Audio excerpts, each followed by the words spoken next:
Glass walls, Ethan Reed stood at the vast windows of his modernist masterpiece, the house he'd designed before everything fell apart. The glass reflected his hollow expression. 42 years old with silver threading through his dark hair, eyes that had forgotten how to smile. Outside, the once immaculate gardens had surrendered to neglect, much like their creator. "Mr. Reed?" The voice of his assistant, Marcus, pulled him from his thoughts. "The garden service is here. The woman I mentioned." Ethan didn't turn. "Just have her start. I don't need to meet her." "Sir, she insists on discussing her vision with you first. Says it's part of her process." Irritation flickered across Ethan's face. He hadn't bothered with the garden since Julia died 3 years ago. What did it matter now? Outside on the stone terrace stood Mia Delgado, 30 years old, with soil under her fingernails and determination in her stance. Her chestnut hair was pulled back in a practical braid, skin sun-kissed from outdoor work. When Ethan finally emerged, his cold demeanor didn't intimidate her. "Your gardens are crying," she said simply, gesturing to the overgrown landscape. Ethan raised an eyebrow. "Gardens don't cry, Miss Delgado. Everything alive communicates distress, Mr. Reed, even buildings, especially the ones designed by someone who once cared." Her eyes traveled over the award-winning architecture. "Like this one." Something in her direct gaze made Ethan uncomfortable. Most people tiptoed around him, aware of his tragedy, his fortune, his reputation. This woman looked at him like he was just another person who'd forgotten to water his plants. "Do whatever you think is necessary," he said dismissively. "Marcus handles the payments." Mia nodded, but as he turned to leave, she added, "I'll need access to water sources and occasionally the house. I work with indoor plants, too." "The house is off limits," Ethan snapped, more sharply than intended. "A shame," Mia replied, unfazed.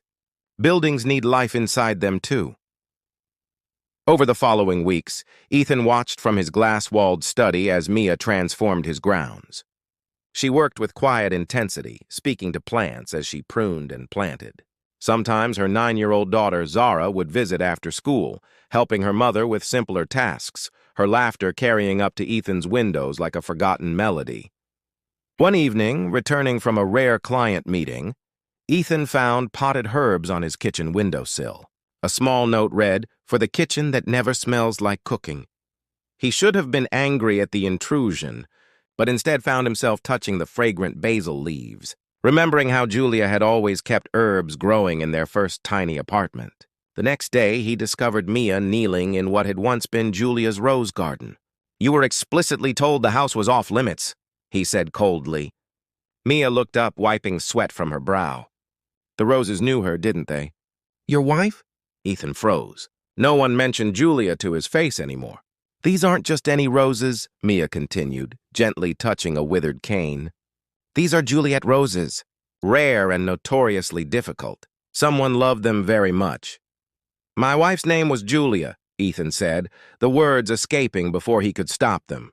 Mia nodded, not with pity but understanding. "They can bloom again, you know, with the right care." That night, Ethan dreamed of Julia for the first time in months, but in the dream, she was walking away, pointing back toward the gardens where Mia worked under the sun, building something new from the ruins he'd abandoned. In the morning, he found himself standing in the kitchen, making coffee and looking at the herbs on the windowsill. For the first time in 3 years, he opened the windows to let in the scent of the garden. Growing roots. As spring deepened into summer, the transformation of Ethan's estate mirrored something shifting within him. Mia's gardens flourished with deliberate wildness, structured enough to honor the home's architecture but free enough to breathe. Each morning, Ethan found himself drawn to the windows, watching for her arrival. "You're allowing her too much freedom with the property," Marcus commented one afternoon, placing contracts on Ethan's desk. "She's replaced the formal hedges with native meadow plants. It's unconventional." "It's alive," Ethan replied simply, surprising himself with the defensiveness in his voice. That evening, he ventured outside, ostensibly to review the changes, but really hoping to encounter Mia. He found her in the small greenhouse she'd restored, surrounded by seedlings. "Your assistant disapproves of my methods," she said, without looking up, somehow aware of his presence. "Marcus disapproves of anything unplanned," Ethan said, stepping closer. "But I'm the client, and I approve." Mia smiled, handing him a trowel. "Would you like to help? These need transplanting." Before he could formulate a reason to refuse, Ethan found himself kneeling beside her, hands in soil for the first time since his college days working construction to pay for architecture school. "My wife used to garden," he admitted, carefully placing a seedling. "I designed this greenhouse for her, but I never worked in it." "Why not?" Mia asked, the directness that initially irritated him now somehow comforting. "I was always too busy, building other people's dreams." Their fingers brushed as they reached for the same plant, and Ethan felt an unexpected warmth spread through him. Mia's eyes met his, unguarded and kind. "Zara wants to know if you'd mind her using the pond for her science project," Mia said, breaking the moment. "She's studying ecosystems." The request would have been unthinkable months ago, a child disrupting his perfect solitude. Now Ethan found himself nodding. "She's welcome any time." Days later, he returned home to find Zara and Mia on the terrace, textbooks spread around them. Ethan hesitated at the door, feeling like an intruder in his own home. "Mr. Reed," Zara called, waving enthusiastically. "Mom says you're an architect. Could you help me with my building design?" Despite his reservations, Ethan found himself sitting beside them, showing Zara how to sketch simple structural elements. Her enthusiasm reminded him of his own childhood passion for buildings before deadlines and prestige took precedence over joy. "You're good with her," Mia said later, as they watched Zara exploring the garden with a magnifying glass. "She makes it easy," Ethan replied. "You've done an amazing job raising her." Mia's smile faltered. "Her father has been absent since she was 3. It hasn't always been easy, but we manage." Something protective stirred in Ethan. "His loss," he said quietly. As twilight settled, Ethan impulsively invited them to stay for dinner. To his surprise, he found himself pulling out Julia's recipe box, untouched for years. "I haven't cooked in a long time," he admitted as Mia joined him in the kitchen. "But Julia's pasta primavera used to be our Friday tradition." Together, they moved around the kitchen, Mia chopping vegetables from her garden while Ethan rediscovered the rhythms of cooking.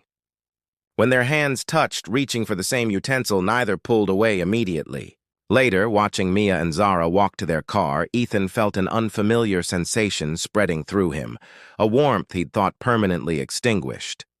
That night, Marcus called. "The board meeting's been moved up. They're concerned about your involvement in the Seattle project." "I've submitted all the designs," Ethan replied, distracted. "It's not about the designs. It's about you. The Reclusive Genius Act worked when you were producing revolutionary work, but lately—" Marcus paused. "There are rumors you're distracted." "That gardener—" "Her name is Mia," Ethan interrupted sharply. "Just be careful," Marcus warned. "The last time you let someone matter, it nearly destroyed you when she died." After hanging up, Ethan wandered through rooms that no longer felt empty. The house Julia had loved, that had become his mausoleum, was slowly awakening. On the terrace, he noticed a small pot with a cutting from Julia's roses, carefully tended and beginning to thrive. He touched the new growth, realizing that for the first time in years, he was thinking about tomorrow with something other than dread.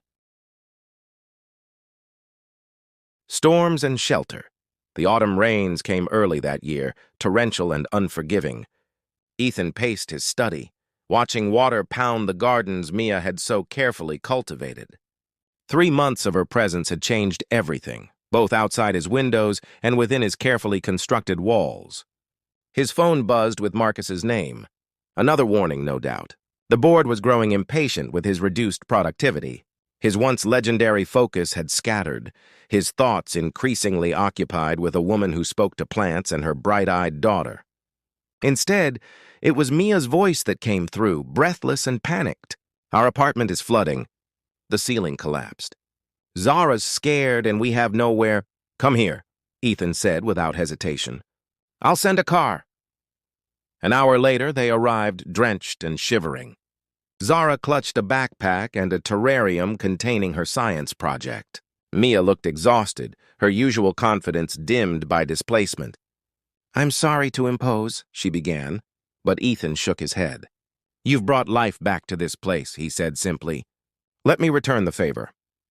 He settled them in the guest wing, rooms unopened since Julia's parents visited years ago. As he brought extra blankets, he found Mia standing by the window, watching the storm lash her gardens. "Everything will survive," he assured her, standing closer than necessary. "You built it with storms in mind, did I?" she asked softly, and he knew she wasn't talking about plants. That night after Zara had fallen asleep, Ethan and Mia sat before the fireplace, the storm raging outside. Something about the darkness, the rain, the unexpected intimacy of sharing his space loosened words long buried. "Julia died in the rain," he confessed. "Hydroplaned on the highway. I was supposed to pick her up, but I was finishing a design. She took a taxi." Mia's fingers found his in the shadows. "That wasn't your fault, wasn't it?" "I always put work first. Buildings instead of life." Lightning illuminated her face, so close to his now. "Is that what you're doing with me? Keeping your distance because I might matter too much?" The question hung between them, electric as the storm. When their lips finally met, it felt like coming home to a place he'd forgotten existed. Her body pressed against his held warmth and promise and terrible risk. Morning brought sunshine and clarity. Ethan woke to find Mia already in the garden, assessing storm damage. When she returned, something had changed in her expression. The apartment manager called. "They've found us temporary housing until repairs are complete." Relief and disappointment warred within him. "You don't have to go," he said, the words surprising him. Mia's eyes were gentle but resolute. "Yes, we do. Last night was—" She paused. "But Zara and I can't be your renovation project, Ethan. You're still living in a mausoleum, just a prettier one now." "That's not fair," he said, anger rising to mask hurt. "I've changed. Have you? Or have you just found a new distraction from grief?" Her words cut with surgical precision. "When was the last time you visited Julia's grave? When did you last look at her photos instead of hiding them?" "You know nothing about my grief," he snapped, the familiar walls rising again. "I know about loss," Mia countered. "But I also know about living afterward." "That's something you haven't learned yet." By afternoon, they were gone. The house echoed with their absence. Ethan threw himself back into work, accepting a major international commission that would require his full attention. Marcus was visibly relieved. "The board will be pleased," he said. "You're back." But as Ethan stared at his drafting table, he realized the truth in Mia's parting words. He wasn't back. He was hiding again, just in a different way. Outside, the gardens Mia created continued to grow, indifferent to his inner turmoil. Julia's roses, carefully tended, had produced their first bloom in 3 years. Blueprints of the Heart Winter descended on Seattle with unusual ferocity, blanketing Ethan's estate in pristine white. Inside, he worked relentlessly on his international commission, a cultural center in Singapore that would cement his comeback in the architectural world. The gardens lay dormant under snow, Mia's influence suspended in frozen time. "The board is thrilled with your progress," Marcus announced, reviewing the latest renderings. This is the Ethan Reed they remember. But at night, alone in his vast house, Ethan questioned who exactly that man was. The driven architect who sacrificed personal connections for professional excellence? The grieving widower who'd entombed himself with memories? Or someone else entirely? Someone who'd briefly glimpsed another possibility during a summer of growth and an autumn storm. On a bitter December morning, Ethan found himself driving aimlessly through the city, eventually parking at the cemetery he'd avoided for months. Julia's headstone stood clean and elegant, the granite he'd selected with an architect's precision now softened by snow. "I've been hiding," he said aloud, his breath clouding in the cold air. "From you, from life, from everything that matters." As he brushed snow from the marker, Ethan realized he was no longer speaking to Julia, but to himself. For 3 years, he'd preserved his pain like an artifact, mistaking it for loyalty. "You would hate what I've become," he whispered. "You always said my buildings should serve life, not replace it." Returning home, Ethan did something he'd avoided since Julia's death. He opened her study. The room remained exactly as she'd left it. her anthropology research neatly organized, photos from fieldwork displayed on walls. Not a shrine, he realized now, but a time capsule of stagnation. Among her papers, he found their last anniversary card. Inside, Julia had written, "To build something that lasts, you must first be brave enough to break ground." She'd been talking about their plans to start a family. Plans ended by a rainy night and a slick highway. That evening, Ethan called his oldest friend, Robert, a therapist he'd been avoiding. "I need help," he admitted, the words both terrifying and freeing. Across town, Mia Delgado sat in her small, repaired apartment, sketching garden designs by lamplight. The temporary housing had become permanent, her landlord offering reduced rent in exchange for transforming the building's neglected courtyard into a community garden. "Is Mr. Ethan ever going to visit?" Zara asked, working on homework at the kitchen table. Mia sighed. "I don't think so, sweetie. Sometimes adults make connections they're not ready for." "But he laughed when he was with us," Zara insisted with a child's simple wisdom. "He didn't laugh before." A knock interrupted them. Expecting her neighbor, Mia opened the door to find Marcus, Ethan's assistant, looking uncomfortable in the modest building. "Mr. Reed asked me to deliver this," he said formally, handing her an envelope before retreating. Inside was a check, a generous completion bonus for her garden work, with a brief note for bringing life back. Mia stared at the amount, large enough to ease her financial worries for months. Professional courtesy, perhaps, or conscience money. Either way, it felt like an ending. "Is it from Mr. Ethan?" Zara asked hopefully. "Yes," Mia replied, tucking the check away. "But it's just business." Later that night, after Zara was asleep, Mia sat by her window, watching snow blanket the city. She'd known from the beginning that Ethan Reed was wounded, complicated, a man still haunted by loss.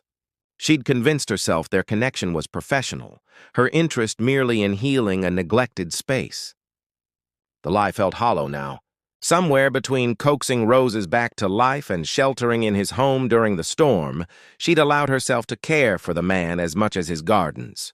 "Occupational hazard," she murmured to herself, trying to save things that might be too far gone.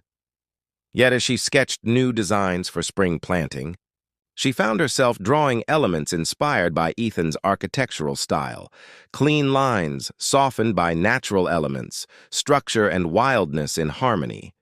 Some connections, it seemed, refused to be severed completely.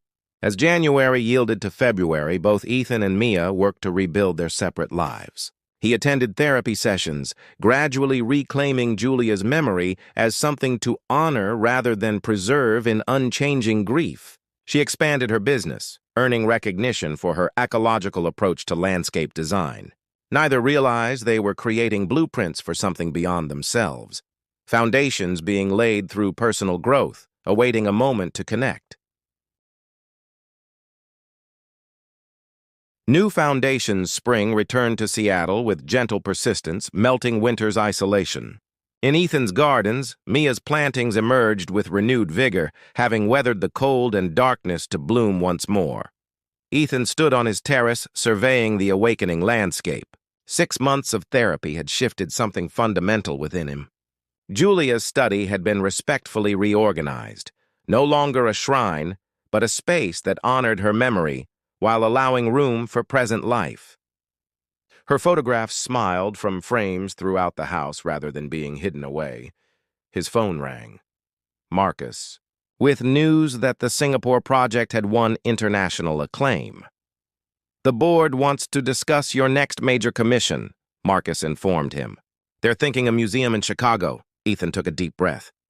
"Tell them I'm declining." "Declining? This could be your biggest project yet." "I've decided to refocus my practice," Ethan explained. "Smaller projects, local work, designs that connect with community." After hanging up, Ethan reviewed the plans spread across his desk, not for a soaring skyscraper or cultural monument, but for a network of community gardens and affordable eco-housing. Inspired by Mia's approach to his estate, he'd spent months developing a new vision for his firm. The centerpiece would transform an abandoned industrial lot into a botanical education center with affordable housing integrated throughout living gardens. The project lacked prestige, but offered something his famous works never had: direct impact on daily lives. There was just one problem. He needed a landscape architect who understood both ecological systems and human needs, someone who could make sterile spaces come alive. He needed Mia. Across town, Mia was facing her own crossroads. Her business had expanded enough to require difficult choices: continue as a solo practitioner or take a risk on growth. A prestigious landscaping firm had offered her a partnership, recognizing her innovative approach. "You should accept," her friend Daphne urged over coffee. "It's security for you and Zara." Mia twisted her mug thoughtfully. "It would mean corporate clients, prescribed designs. Less freedom." "Freedom doesn't pay college tuition," Daphne pointed out. "And Zara's growing up fast." That evening, as Mia weighed her options, a knock came at her door. Opening it revealed Ethan Reed himself, looking both confident and vulnerable in ways she'd never seen before. "I should have called first," he began. "Yes, you should have," she agreed, but stepped aside to let him enter. Her small apartment felt even smaller with his presence. Zara, spotting him from her bedroom doorway, raced over with an excited hug that he returned without hesitation. "Mom, look who's here!" she exclaimed unnecessarily. "I see that," Mia replied, meeting Ethan's gaze over her daughter's head. "Why don't you finish your homework while Mr. Reed and I talk?" Once they were alone at her tiny kitchen table, Ethan placed a portfolio between them. "I came to apologize. And to offer a proposition." "The check was more than generous," Mia said carefully. "This isn't about money. It's about partnership." He opened the portfolio, revealing his vision for the Botanical Center. "I want to create spaces that serve communities, not just impress critics. But I need someone who understands how to make buildings breathe." As Mia examined the plans, recognition dawned. "These incorporate elements from your estate gardens." Ethan nodded. "You taught me that the best designs honor what came before while creating space for new growth." He hesitated. "I've been in therapy, working through my grief for Julia, learning to live in the present again." "I'm glad," Mia said sincerely. "You deserve to heal." "I'm not fully there yet," he admitted. "But I'm building towards something real, and I'd like you to be part of it, professionally and—" He met her eyes directly. "Perhaps personally, if you're willing to consider it." Mia felt the weight of his words, the risk and possibility they contained. "Zara and I are a package deal," she said finally. "I know." His smile reached his eyes, something she'd rarely seen before. "I've already consulted her about the children's garden section. She has strong opinions about butterfly habitats." Mia's surprise must have shown on her face. "I stopped by her school," Ethan explained. "Wanted to make sure she was okay with me disrupting your lives." Again, the thoughtfulness of this gesture, considering her daughter's feelings before his own desires, told Mia more than grand romantic declarations ever could. "This won't be easy," she warned, gesturing between them. "We're both stubborn, set in our ways." "The best gardens have strong roots," he replied, reaching for her hand across the table. "And room to grow together." 3 months later, the first phase of the Botanical Center broke ground. Ethan and Mia stood side by side at the ceremony, watching as Zara helped plant the first tree, a young oak with decades of growth ahead. That evening, they walked through the revitalized gardens of Ethan's estate, now their shared home. Julia's roses bloomed alongside Mia's native plantings, past and present coexisting in harmonious beauty. "Are you happy?" Ethan asked, his arm around Mia's waist as they watched Zara exploring her new greenhouse, a birthday gift he'd designed especially for her. "Yes," Mia answered honestly. "Not because everything's perfect, but because nothing is." In the distance, the sun set over their unfinished landscape, part cultivated garden, part wild meadow. Like the relationship they were building, it remained a work in progress, requiring patience and care. But the foundations were strong, rooted in shared understanding of loss and the courage to begin again. Ethan pulled Mia closer, no longer afraid of the vulnerability that came with loving someone. Together they had learned the most important lesson of both architecture and gardening, that true beauty emerges not from perfection, but from the willingness to break ground, weather storms, and trust in future blooms.